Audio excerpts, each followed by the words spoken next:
एक समय की बात है, एक महात्मा अपने शिष्य के साथ घूमने के लिए निकले। महात्मा को इधर उधर की बातें करना बिल्कुल भी पसंद नहीं था। कम बोलना और शांत रहकर अपने काम से काम रखना महात्मा को पसंद था, लेकिन उनका शिष्य बड़ा बातूनी था। वह सारा दिन इधर उधर की बातें ही किया करता था और दूसरों की बातों में उसे बहुत आनंद आता था।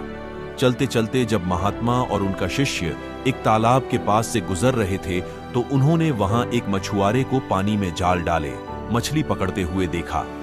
शिष्य को यह बात बहुत बुरी लगी और वह मछुआरे को अहिंसा परमो धर्म का उपदेश देने लगा, लेकिन मछुआरा उसकी कोई बात समझने को तैयार नहीं हुआ।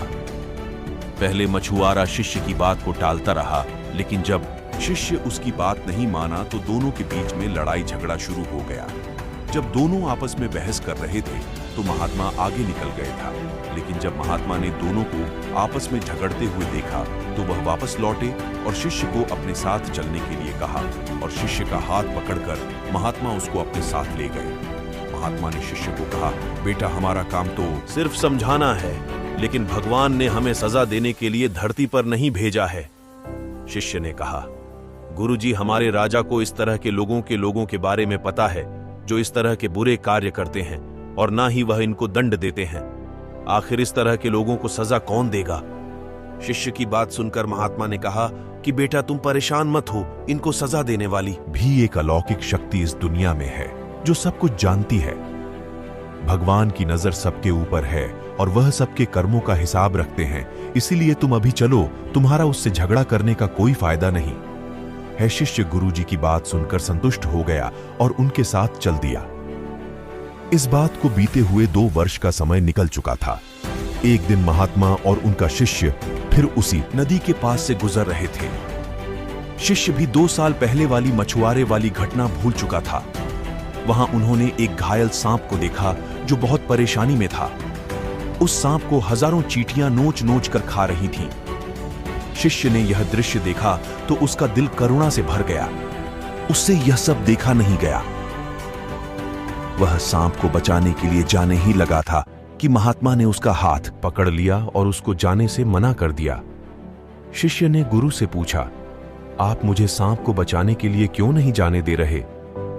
महात्मा ने कहा, इस सांप को अपने कर्मों का फल भोगने दो। अगर तुमने इसको बचाने की कोशिश की तो इस बेचारे को अगले जन्म में फिर यह दुख भोगने पड़ेंगे, क्योंकि कर्म का फल सभी को भोगना पड़ता है। शिष्य ने महात्मा से पूछा कि गुरुजी, इसमें ऐसा कौन सा कर्म किया है जो यह इतना भयंकर कष्ट भोग रहा है? महात्मा ने कहा कि यह वही मछुआरा है जिसको तुमने 2 साल पहले मछलियों का ना मारने का उपदेश दिया था और वह तुम्हारे साथ लड़ने के लिए तैयार हो गया था। वह मछलियां ही यह चींटियां हैं जो इसको नोच नोच कर खा रही हैं। शिष्य महात्मा की बात सुनकर हैरान हो गया और उसने महात्मा से पूछा कि गुरुजी, यह तो बड़ा ही अजीब सा न्याय है।